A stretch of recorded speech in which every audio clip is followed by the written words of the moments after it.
I don't know about you, but every time a holiday comes around, I come up with this great idea for a seasonal quilt pattern, but it's already too late to launch it for the year. The season's come and gone. I don't have time to write the thing, let alone market it and get it launched in time for people to actually make the pattern for that season. And so you're kind of just left with one option, which is to wait until next year. And then you've forgotten about it by then. And it's just like these seasonal patterns never actually happen. So as we come to the end of 2024, I thought we'd take a minute to kind of talk about seasonal quilt patterns and timing for them so that you can start to work that into your plan for 2025. So seasons and holidays that you might want to do a themed quilt pattern for are kind of the big ones, Christmas/winter holidays, right? Everybody loves a cute Christmas pattern, kind of like the one that you see on the left here.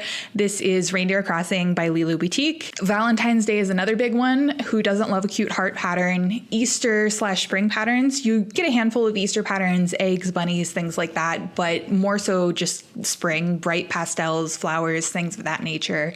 Halloween's another big one. Everybody loves spooky season. Thanksgiving/fall. These are like your typical rustic pumpkins, fall leaves, fall colors, right? It just ushers in the warmth of that season. 4th of July is a really big one in the quilting community because of the Quilts of Valor movement. Red, white, and blue quilts are always popular, but kind of lumped into that is also just like summer patterns, right? Patriotic patterns, summer patterns. And then another one that people forget pretty frequently that's not as big, but still is out there. I've seen quite a few of these patterns are St. Patty's Day patterns, 4-leaf clovers, leprechaun hats, things like that. It's one that kind of sneaks up on you, but there's not a ton of patterns in this space. So if you happen to be one of them and come up with a cute one, you can get a lot of the market share there. Seasonal patterns are a great way to kind of boost your business in the search rankings because every time a holiday comes around, there's always makers out there searching for these kinds of seasonal patterns, looking to get inspired. And so you can kind of ride that trend in the search engine optimization and get a lot of new traffic to your website if you happen to have a seasonal pattern available. So let's talk Christmas/winter themed holiday quilts. So Christmas is a really big one. This is a massive holiday, probably the biggest in definitely the US, but also elsewhere in the world. There's several flavors of kind of Christmas winter patterns. The first is Christmas in July. So this is big in the quilting community because this is when fabric companies start thinking about, Christmas products, holiday products, and things like that, so that they can kind of get them out there, get them marketed to the quilt shops, and get them all shipped in time for usually October, November timeframe, so that they're in stores and available for people to purchase in time to get their makes done for Christmas. And so Christmas in July, as you might expect, happens in July, which means that you basically need to have your pattern designed, written, and ready to go well before that point, so you can kind of grab that Christmas in July promotion cycle. So what this looks like is that you need to kind of be thinking about designing these things probably like March, April timeframe. Super early, I know. You want to be finished writing it usually by the end of May, if not a little bit sooner. And then you want to be able to get it out to your pattern testers and start marketing it in June and all of that good stuff so that it can kind of grab this Christmas and July traffic that always kind of spawns like the middle of July. That's really good if you are trying to get your patterns into quilt shops, in with distributors, in with fabric companies. This is kind of the time frame that they're thinking about Christmas. But if you don't really care about that, then you've kind of got two other options for these holiday patterns. Christmas block of the months. We've talked about block of the months. They're always popular, but Christmas is like a really great time to do that because everybody's kind of in this holiday spirit for, an extended period of time. And so it's a great time to do a block of the month that also gives you the opportunity to do like an advent calendar or something that's got like multiple intricate blocks to it rather than just a simple block-based pattern. The thing to remember with block of the months is that usually they're going to be sewed over a period of time rather than just all at once, right? An 8-week block of the month or block of the week, 12 weeks, 4 weeks, whatever that time frame happens to be that you're kind of doling out this sew along pattern, whether it's a mystery or not. And so you've always got to kind of factor the amount of time that the pattern is going to be sewn into the amount of time that you need to prep the pattern. So if it's 12 weeks, right, you've got to basically back up 12 weeks from Christmas, which is actually the end of September, guys, and have your pattern ready to go by then. If it's closer to 8 weeks, right, we're talking about October, if it's 4 weeks or 6 weeks, middle of October is when you need to have these things ready, right? And so typically if you're doing a block of the month, you want to be finished writing by like the end of July, early August, ready to have that thing tested August, September, and then launched ready to start sewing your 12-week block the month or block the week pattern by basically the end of September. Comes up when you're really fast. The third kind of option for these Christmas or winter holiday patterns is for Christmas makers, right? So these are folks that want to sew a themed quilt to decorate their house for the season. And so for these patterns, you typically want to have them launched and ready to go, ready for people to start making like beginning of November, if not a little bit sooner. In the US, at least, people have this kind of embargo on Christmas stuff until at least after October, at least after Halloween. And so kind of beginning of November is when people really just kind of give into it full force and launch fully into the Christmas spirit, even though we still have Thanksgiving in there in the mix. And so for these patterns, again, you want to be done kind of designing them or thinking about designing them kind of like July, August timeframe, finished writing by the end of September, and then get them out to your testers and start promoting that thing kind of end of October, beginning of November. You basically want to have that thing ready for purchase beginning of November because, again, that's when people kind of dive into these holiday makes. This is also around the time frame that I see the biggest influx in my business in the form of tech edits and also ghost writes. I see a lot of these kinds of holiday Christmas patterns flooding in the September timeframe. Now, obviously, those are after they're written. They're coming to me as a tech editor, but that's kind of the time frame when you need to be thinking about these things. The pattern you see on the left here is Knitted Star by Lo and Behold Stitchery. I love this pattern. I need to make one myself. But this is a perfect example of something that is definitely Christmas/winter holiday themed, but it is not Santas and reindeer and all of those things. This is something that can span from, December to February, right? Working our way backwards through the holiday calendar, the next kind of holiday that comes up is kind of these Thanksgiving/fall themed quilts. Again, this is like not Halloween. So we're talking about kind of that period from September to November. That's not spooky season, right? So these are just generic fall patterns, like this Autumn Leaves quilt that you see by Wendy Shepherd here on the left. So these kinds of quilts can be launched anytime between basically the beginning of September and I would say like the end of October, right? Really for folks to work on through October and November as they get into that kind of fall of the year cozy weather themes, right? And so in order to kind of have this pattern ready to go for those kinds of fall makers, you need to be finished writing it in kind of that July, August timeframe and testing and marketing it as early as the beginning of September, but definitely by late September, early October. That's kind of the cutoff for these things, which means you need to be thinking about designing these things in like June and July. The next holiday/season you can think about is Halloween. This is a really big one. It's becoming bigger and bigger, I think, as the years goes on. Halloween used to be not that big a deal, but kind of in the last 10 years, it's become a really big deal. A lot of people really get into it, decorate their houses, right? And so quilts come along with that, right? People love to make something special for their house to decorate for the season. And so the way that I kind of think about Halloween patterns are things that are specific to Halloween rather than just generically fall. And so that's like ghosts, pumpkins, spooky things, right? All of that good stuff. I've seen some really cute bat and spider patterns lately, which are awesome. And so these are quilts that are specifically designed to be used in preparation for Halloween. And so the cutoff for that, you kind of want to be finishing up with these projects like end of September, early October, which means that you need to have your pattern finished written by about July and then get it out to your testers and start marketing it like beginning of September. Early October at the absolute latest, because that's when people are really going full force into Halloween spirit and they're going to want to purchase a pattern along those lines. The pattern you see on the left here is Friendly Phantoms by So Much More. Super, super cute pattern. I love this. I love the fact that the faces are all different. It's just so cute. Alrighty, let's flip over to holidays at the beginning of the year. So the first is Valentine's Day. That's kind of the first one that pops up in the calendar year, obviously February 14th. Who doesn't love a Valentine's Day quilt? I honestly don't really know why they're so popular, but like everybody loves cute hearts. And I guess it's because you can use it definitely for Valentine's Day, but you can also just send it to a friend or, give it to someone as a gift as an expression of love, which I think is really cool. Obviously, anything that would be considered a Valentine's Day pattern would be anything with hearts, right? That's really the biggest motif, but also this could just be like really saturated pink and red quilts kind of featuring those traditionally Valentine's Day colors. Valentine's Day is obviously in February, middle of February, right? So in order to be able to kind of capitalize on that market, you need to be finished writing your pattern basically November, early December, right? The reason that's kind of a little bit further out is because if you're trying to get testers, most of them are not going to want to sew through Christmas. They're busy with their own makes, they're busy with their families, right?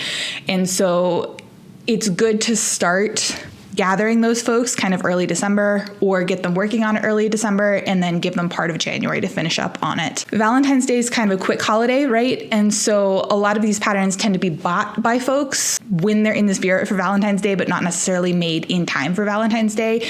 And so kind of the testing marketing period for that is really kind of December for testing and then the beginning of January, right? You kind of want to have this thing ready to go mid-January, early February to kind of capitalize on that market momentum. The pattern you see on the left here is BFF by So Spicious. I love this one. She's got kind of a whole backstory that goes with this particular block, and I just think it's so cool. Even though it's not like pink, right? Moving on down the line, the next kind of holiday in the calendar year is the Easter/spring holidays, right? This is when things start to melt out. People are feeling good. Spring's coming. There's new life in the air, right? And so a lot of people dive in and start a new quilt project as a result of that. Pattern on the left here that you see for inspiration is by Abby Made. It's called Daisy May, and it is the perfect example of that quintessential spring pattern. And so definitely for the Easter holiday, we're talking about bunnies, Easter eggs, things along those lines. Easter is a little bit weird because it moves around a lot. It could be like very early March or very late April, depending on the year. And so it's kind of hard to catch that one unless you plan really well for it. But regardless of whether or not you hit the Easter holiday or not, just kind of these spring patterns are always super popular because, again, people are just kind of feeling that new energy. And so basically anything that's floral, anything that's got like bright pastel colors is really suitable for like a spring launch. And so anything that's kind of in that bucket, you kind of want to be thinking about designing these things kind of like end of December, beginning of January, right? And then kind of be finished writing by like January, February timeframe so that you can test and market through March and April and have this thing ready to go for like the April, May timeframe. That's when people really start getting into the spring spirit. Yes, in the southern states, you might start to see some of that in kind of middle to late of March, but really April and May are when spring is really happening in terms of like a marketing calendar. The last kind of holiday season we're going to talk about is 4th of July, and then I kind of bucket just summer quilts into this one as well because it all happens around the same time frame. 4th of July is really popular with kind of the traditional quilting community, and then also kind of the Quilts of Valor program makes them really popular and really attractive as well. And so anything that's kind of white and blue and stars kind of in that summer theme, more saturated colors, beach themes, things along that line are all going to kind of go into this summer seasonal pattern bucket and all need to kind of be launched in a similar time frame. This is a great example of a 4th of July pattern that's been modernized a little bit, as a little less traditional. This is the Hollow Star pattern by Krista Moser, and she actually has multiple versions of it. So this is also a great example of repurposing existing patterns with different colors to kind of target different seasonal holidays. And so you need to be thinking about designing these patterns kind of March, April timeframe. You want to finish writing your pattern like April, May timeframe so that it can be tested by your pattern testers and you can begin to market it like middle to end of May, right? Really trying to hit that Memorial Day holiday because that's the official start of summer and that's when people kind of dive full force into it. Now, I will say these ones are just a harder sell in general because a lot of people have kids, right? They're off over the summer and so they're traveling, they're going on vacation with friends and family, things of that nature. Typically, quilters tend to quilt less over the summer. Generally speaking, there's few of us that like see summer as like the golden opportunity to do even more sewing than we normally would, but that's not typically the case. And so if you're going to launch a 4th of July or summer pattern, consider that you may not have the traction that you do with kind of these other patterns throughout the year when people just have more time to sew. But after you've launched the pattern, it just kind of stays out there for sale, right? And that pattern will slowly gain traction over time. Now, we didn't talk about St. Patty's Day just because that's such a minor holiday, but those kinds of quilts obviously need to be ready to go by like middle of February, end of February, so that you can kind of catch the beginning of March there when everybody gets into the St. Patty's Day mood. Now, we've covered a lot here, right? There's a lot of dates, a lot of different themes and seasons out there, but you might be thinking, okay, this doesn't actually help me because how do I make sure that it's on my calendar? I'm kind of budgeted time for these things so that I can actually have a quilt designed. Because it feels weird to be designing a 4th of July quilt in January or an Easter quilt in December, right? That feels wrong. It's just not the right season of the year to be thinking about those things. And so your creativity is just not really there, right? And so what I've found is that if you want to do one of these kinds of seasonal designs, design it during the season the previous year, right? Get it all into EQ8 or Adobe Illustrator, or however you lay out your quilt patterns and kind of design them. You can also sketch it on paper, whatever you want to do, right? Once you've settled on a design while you're in that holiday spirit, set it aside. Now, the key to doing this is that when you set it aside, put it in a place where it's organized. You're not going to forget about it. If that's a digital file, right, store it somewhere that makes sense with the rest of your business files. But then put a reminder on your calendar that will automatically ping your phone or send you an email, something along those lines in kind of the time frame that we've talked about. So to remind you to actually write the pattern in April or May, if we're talking about a 4th of July or summer pattern. Put that on your calendar, budget it now so you don't forget about it. And then once that time frame comes around, you get your reminder, you sit down and you write your pattern that's already designed, and you can kind of catch this holiday swing. If you happen to do kind of annual planning or quarterly planning as well and plan your projects out, which I highly recommend, you also want to kind of include these projects in there and budget time for them ahead of time so that you can make sure that you have time to actually accomplish the project that you had in mind. Now, one thing to remember is that you can actually repurpose a lot of your existing designs that aren't necessarily seasonal into seasonal patterns to kind of catch this promotion cycle and catch all the traffic that's going to be happening by just recoloring existing designs, right? Throw a holiday themed fabric in there, right? Grab one of the new fabric lines that's coming out that you think is super cute and just recolor your mock-up and kind of do a mini relaunch of your pattern with that seasonal theme. That's totally fine too. It works really great for Valentine's Day patterns because those don't have to necessarily be hearts and flowers and things like that. You can definitely just take a traditional block pattern and recolor it in reds, pinks, and purples, and it'll look like Valentine's Day all the same. So even if you get to like a holiday and you're like, dang, I really wish I'd done a seasonal pattern, it's not too late. You can just kind of finagle one of your existing patterns into a holiday theme and still catch some of that traffic. Now, similar to kind of Christmas seasonal patterns, all holiday seasonal patterns are right for like a block of the month pattern or a block of the week pattern, right? And so taking any of your designs and breaking it up into those smaller chunks and doing it as kind of like a sew along style or as just a block of the month booklet that you would sell to a quilt shop or something along those lines is always a good idea.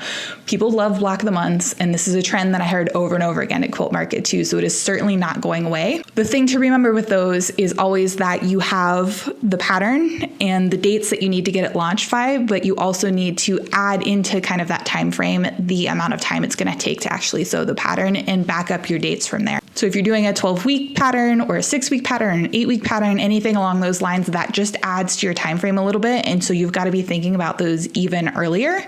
And so when you're kind of designing these patterns while you're feeling in the holiday mood, keep that in mind and add that into your timeline so that when you're marking kind of these dates on the calendar, you leave yourself enough time to actually accomplish these things. In general, you always want to launch about a month before whatever holiday you're targeting. You want to allow at least a month for testing. That's pretty typical. Most testers can get a quilt done in a month. I think asking any less than that, unless you're paying them pretty well, is not really all that fair. So allow at least a month for testing. 6 weeks is even better. And then you want to give yourself a month or two for writing the thing, sewing your sample, getting your quilt photography, and then tech editing and putting together a marketing plan and all of those things. And so some of that can happen simultaneously with testing, but give yourself at least a month for that aside from testing, because it's going to take you a while to get all of that stuff together, even if it only takes you a weekend to actually write the pattern. Now, if you happen to be planning to market this pattern to quilt shops or distributors, fabric companies, right, to catch the launch or feature the launch of a new fabric line, all of these dates kind of back up by a month or two. Most fabric lines are being prepared at least 6 months in advance. And they may not have finalized all of their patterns and things that are going to launch with the fabric line at that point, but they're thinking about them at least. So you need to add a couple months in to kind of have everything ready a little bit earlier so that you can start talking to fabric companies before it actually becomes mainstream yet. Now, that was a lot. I give you a lot of dates, a lot of time frames. So I've got a little downloadable PDF that I'll put a link to in the description if you want to grab it. The important thing is to not try to do a seasonal pattern for every single holiday. That's way too much. But just pick the ones that you feel really inspired by and put those dates in your calendar for 2025 so that you've got the time budgeted in and you don't end up at Christmas next year going, darn it, I wish I really had done a Christmas pattern this year. I have so many good ideas. All right, that's all I've got for today. I hope you found this video helpful. If you did, make sure you like and subscribe, and I will see you next week for Tech Tip Tuesday. See ya.